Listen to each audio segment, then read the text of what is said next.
दोस्तों, एक स्वस्थ शरीर कौन नहीं चाहता है।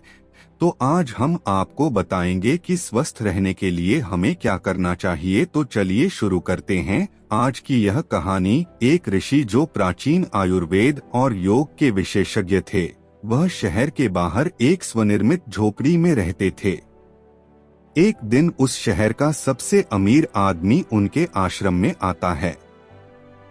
वह अमीर आदमी बीमार लग रहा था। उसने आते ही साधु को प्रणाम किया और धीमी दर्द भरी आवाज में कहने लगा, साधु, मैं इस शहर का सबसे अमीर व्यापारी हूँ। मेरे पास धन संपत्ति की कोई कमी नहीं है, लेकिन मैं अपने शरीर से खुश नहीं हूँ।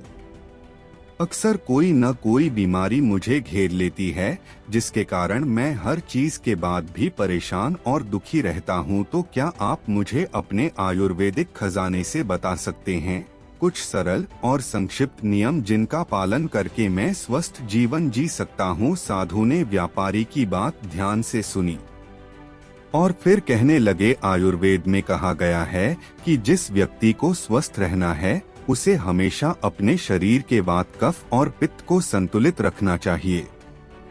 हमारा शरीर त्रिदोष पर आधारित है। कोई भी बीमारी इन तीन दोषों, वात दोष, पित्त दोष और कफ दोष के कारण ही होती है। जब वात बहुत ज्यादा खराब हो जाता है तो 80 से ज्यादा बीमारियां आती हैं। जब शरीर में पित्त खराब हो जाता है तो होने की संभावना अधिक हो जाती है। 46 रोग बढ़ जाते हैं और कफ बिगड़ने पर 28 से अधिक रोग हो जाते हैं। और अगर वात, पित्त और कफ तीनों बिगड़ जाएं, तो शरीर में 148 से ज्यादा बीमारियां हो जाती हैं। सर्दी, खांसी, दस्त से लेकर बड़ी से बड़ी बीमारियां भी शरीर में वात, पित्त और कफ के बिगड़ने से ही होती हैं। इतना कहकर ऋषि कुछ देर तक चुप रहे और फिर कहने लगे, भारत के महान आयुर्वेद चिकित्सकों में से एक महर्षि वाग्भट ने अपनी रचना अष्टांग हृदयम और अष्टांग संग्रह दोनों में शरीर की कार्य प्रणाली को समझने और उसे स्वस्थ रखने के लिए 7000 नियम बताए हैं, जिनमें से 4 नियम बहुत ही महत्वपूर्ण हैं। शरीर में वायु, पित्त और कफ को संतुलित रखना जरूरी है। आज मैं आपको बताता हूं कि आपके शरीर में वात, कफ और पित्त तीनों संतुलित रहते हैं। इसके लिए सबसे पहला नियम है, खाने के तुरंत बाद पानी न पिएं। महर्षि वाग्भट कहते हैं कि खाना खाने के तुरंत बाद पानी पीना जहर पीने के समान है। व्यक्ति ने कहा, लेकिन ऋषिवर क्यों? ऋषि ने कहा कि हम जो भी खाते हैं वह हमारे पेट में एक जगह इकट्ठा हो जाता है, जिसे संस्कृत में या हिंदी में जठर कहा जाता है। कुछ लोग इसे पेट अमाशय कहते हैं। अब जैसे ही हमारा भोजन पेट में पहुंचता है, पेट इस भोजन को पचाने के लिए एंजाइम स्रावित करता है, जिसे गैस्ट्रिक भी कहा जाता है। अब यहाँ हमारा भोजन एसिड के माध्यम से चलता है, जिसे साधारण भाषा में लोग पाचन कहते हैं। लेकिन अगर हम खाने के तुरंत बाद पानी पीते हैं तो यह हमारी जठर अग्नि को शांत करता है, यानी कि एसिड पानी में घुलकर पतला हो जाता है, जिससे इसकी सक्रियता कम हो जाती है और हमारा खाना ठीक से पच नहीं पाता, बल्कि पेट में पड़ा पड़ा सड़ जाता है। और फिर यही सड़ता हुआ खाना पेट में 100 से ज्यादा जहर पैदा करता है, जो मानव शरीर में 80 से अधिक बीमारियों का कारण बनते हैं। गैस बनना, एसिडिटी और पेट फूलना जैसी समस्या केवल उन्हीं को होती है जिनका खाना ठीक से नहीं पचता है। और खाना ठीक से नहीं पचने का सबसे बड़ा कारण है खाने के तुरंत बाद पानी पीना। व्यक्ति ने पूछा, लेकिन मुनिवर, खाना खाने के कितनी देर बाद तक पानी नहीं पीना चाहिए? मुनिवर ने कहा, कम से कम 1 घंटे तक, क्योंकि जठराग्नि जलने की यह प्रक्रिया खाना खाने के 1 घंटे बाद तक चलती रहती है। व्यक्ति ने फिर पूछा, मुनिवर, क्या हम खाना खाने से पहले पानी पी सकते हैं? ऋषि ने कहा, हाँ, हम खाना खाने से पहले पानी पी सकते हैं, लेकिन खाना खाने से तुरंत पहले नहीं, बल्कि खाना खाने से आधे घंटे पहले आप जितना चाहें उतना पानी पी सकते हैं। उस व्यक्ति ने ऋषि से दोबारा पूछा, खाना खाने के 1 घंटे बाद तक पानी नहीं पीना चाहिए, लेकिन क्या इसकी जगह कुछ और भी पिया जा सकता है? ऋषि ने कहा, हाँ, भोजन के बाद खट्टे फलों का रस, दही, नींबू का रस, मट्ठा, दूध पिया जा सकता है। और खाने के बाद इन खट्टी चीजों को पीने से हमारा खाना पचने में मदद मिलती है। लेकिन अगर आप इनका अधिकतम लाभ लेना चाहते हैं तो नाश्ते के बाद खट्टे फलों का रस, दोपहर के भोजन के बाद दही की लस्सी या मट्ठा और रात के खाने के बाद दूध पीना बहुत फायदेमंद होता है। जो व्यक्ति इस पहले नियम का पालन करेगा उसे कभी भी इनसे होने वाली 80 बीमारियों का सामना नहीं करना पड़ेगा। सड़ा हुआ खाना दोस्तों, अगर आप योगासन और प्राणायाम करते हैं रोजाना कुछ समय तक और इस वीडियो में बताए गए 4 नियमों का पालन करें, तभी आपके शरीर को इन आयुर्वेदिक नियमों का पूरा फायदा मिलता है। ऋषि ने आगे कहा कि वात, पित्त और कफ तीनों को एक साथ संतुलित रखने के लिए महर्षि वाग्भट का दूसरा नियम है, जब भी पानी पिएं, हमेशा घूंट घूंट अंदर लें। व्यक्ति ने फिर पूछा, लेकिन ऋषि क्यों? ऋषि ने कहा कि हमारे मुंह के अंदर का लार क्षारीय होता है और एसिड हमारे पेट के अंदर बनता है। जब हम पानी घूंट घूंट करके पीते हैं तो हर बार थोड़ा सा लार पानी में घुलकर हमारे पेट में चला जाता है और यह क्षारीय घोल पेट में मौजूद एसिड को निष्क्रिय कर देता है, जो हमारे पेट की एसिडिटी को कम करता है, जिससे पेट में जलन की समस्या खत्म हो जाती है। और जिसके पेट में एसिडिटी नहीं होगी उसके रक्त में एसिडिटी नहीं होगी, और जिसके रक्त में एसिडिटी नहीं होती उसके शरीर में वात, पित्त और कफ संतुलित रहते हैं। और अगर हो सके तो जब भी आप पानी या कुछ भी पिएं तो एक एक घूंट मुंह में रखें और थोड़ी देर जीभ से घुमाएं, उसके बाद फिर अंदर डालें। इससे आपके शरीर को ज्यादा फायदा होगा और थोड़ा पीने से आपको कभी एसिडिटी या सीने में जलन की शिकायत नहीं होगी।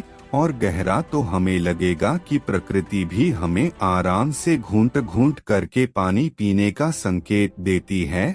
आप किसी भी पक्षी को देख लीजिए, वह भी अपनी चोंच से बूंद बूंद करके पानी पीता है। कुत्ता, बंदर, शेर, ये सभी जानवर भी अपनी जीभ से चाटकर पानी पीते हैं।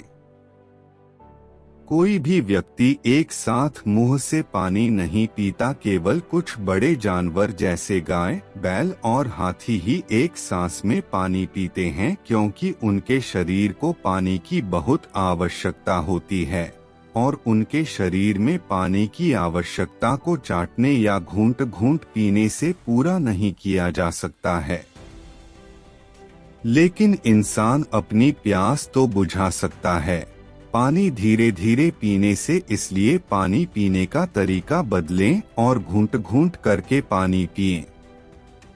ऋषि ने आगे कहा, तीसरा नियम, कितना भी प्यासा हो लेकिन कभी भी ज्यादा ठंडा पानी न पिएं। व्यक्ति ने कहा, अब इसका कारण भी बताओ। मुनिवर ऋषि ने कहा कि हमारा शरीर अंदर से गर्म होता है और जब हम बहुत ठंडा पानी पीते हैं तो ठंडे पानी का तापमान हमारे शरीर के तापमान के बराबर होता है।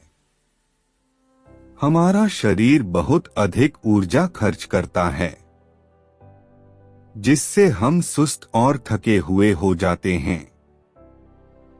साथ ही अधिक ठंडा पानी पीने से शरीर के अंदर के तापमान में अचानक बदलाव होता है, जिससे हमारे शरीर में पित्त और कफ का संतुलन बिगड़ जाता है। हमें सर्दी, खांसी, बुखार जैसी समस्याओं का सामना करना पड़ सकता है यदि कोई कमजोर और बीमार व्यक्ति बहुत अधिक ठंडा या बर्फीला पानी पीता है तो यह उसकी मृत्यु का कारण भी बन सकता है, क्योंकि यह बर्फीला पानी उसके पेट को पूरी तरह से ठंडा कर देता है। जैसे ही पेट ठंडा हो जाता है, कलेजा भी ठंडा हो जाता है। जब हृदय ठंडा होता है तो मस्तिष्क भी ठंडा हो जाता है और मस्तिष्क ठंडा होते ही व्यक्ति का पूरा शरीर ठंडा हो जाता है और शरीर ठंडा होते ही व्यक्ति की मृत्यु हो जाती है। इसीलिए महर्षि वाग्भट ने बहुत अधिक ठंडे पानी के सेवन को गलत बताया है। ऋषि ने आगे कहा कि वात, पित्त और कफ को संतुलित करने के लिए चौथा और आखिरी नियम सुबह सबसे पहले पानी पीना। यानी जैसे ही आपकी आंखें खुलें, जितना हो सके उतना पानी पिएं। सुबह उठते ही पानी पीने से होते हैं 2 फायदे हैं। पहला, जब हम सुबह उठकर पानी पीते हैं, जिससे हमारी बड़ी आंत साफ हो जाती है और बड़ी आंत पर जोर दिया जाता है ताकि जब हम शौच करने जाएं तो हमारा पेट तुरंत साफ हो जाए, और जिस व्यक्ति का पेट तुरंत साफ हो जाता है वह बीमार नहीं हो सकता। ऐसा व्यक्ति नहीं होता है कब्ज की समस्या है, और ये बात तो हर कोई जानता है। कब्ज यह सभी रोगों की जड़ है। और सुबह सबसे पहले पानी पीने का दूसरा फायदा यह है कि सुबह के समय हमारे पेट में एसिड की मात्रा सबसे ज्यादा होती है, और जब हम बहुत सारा पानी पीते हैं तो हमारे मुंह की लार जो क्षारीय होती है वह पानी में घुल जाती है और हमारे पेट में जाकर पेट के अम्लीय माध्यम को निष्क्रिय कर देती है। इसलिए सुबह उठकर पानी पीना बहुत जरूरी है। तो ये थे महर्षि वाग्भट द्वारा बताए गए 4 नियम, जो सुनने में बहुत ही सरल लगते हैं, लेकिन अगर आप इन 4 नियमों का लगातार पालन करते हैं तो कोई भी बीमारी आपको छू भी नहीं सकती। ऋषि के मुख से 4 नियम सुनने के बाद अमीर व्यापारी को एहसास हुआ कि जैसे उसे मिल गया है, उसकी समस्या का समाधान हो गया। उसने राहत की सांस ली। उसने ऋषि के सामने उन 4 नियमों का पालन करने का संकल्प लिया। धन्यवाद देने के बाद वह खुशी खुशी चला गया। तो दोस्तों, उम्मीद करता हूँ आपको इस कहानी से एक अच्छी सीख मिली होगी। यह कहानी आपको कैसी लगी हमें कमेंट बॉक्स में कमेंट करके जरूर बताएं, और साथ ही इस कहानी को अपने दोस्तों के साथ जरूर शेयर करें ताकि उन्हें भी इस कहानी से कुछ सीखने को मिल सके। धन्यवाद।